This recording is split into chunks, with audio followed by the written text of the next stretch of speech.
একটা সরস্বতী পুজো, আর তার জন্য ব্রিটিশ সরকার কেঁপে উঠেছিল।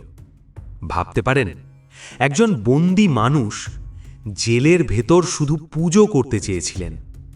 তিনি ছিলেন নেতাজি সুভাষচন্দ্র বসু। ১৯৩০ সাল, চারদিক লোহার শিক, নিঃশব্দ অন্ধকার জেলখানা। সরস্বতী পুজোর দিন এগিয়ে আসছে। নেতাজি বললেন, আমি জেলের ভেতরেই পুজো করব। এটা রাজনীতি নয়, এটা জ্ঞান আর সংস্কৃতির অধিকার। কিন্তু ব্রিটিশ সরকার রাজি হল না। তাদের ভয় ছিল একটা পুজো বিপ্লবের আগুন জ্বালাতে পারে। প্রতিবাদে নেতাজি নিলেন ভয়ঙ্কর সিদ্ধান্ত। তিনি শুরু করলেন অনশন।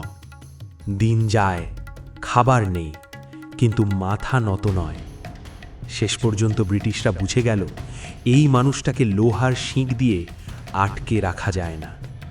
নেতাজি প্রমাণ করেছিলেন, স্বাধীনতা শুধু রাজনীতি নয়, এটা আত্মসম্মান, এটা সংস্কৃতি, এটা চেতনার লড়াই।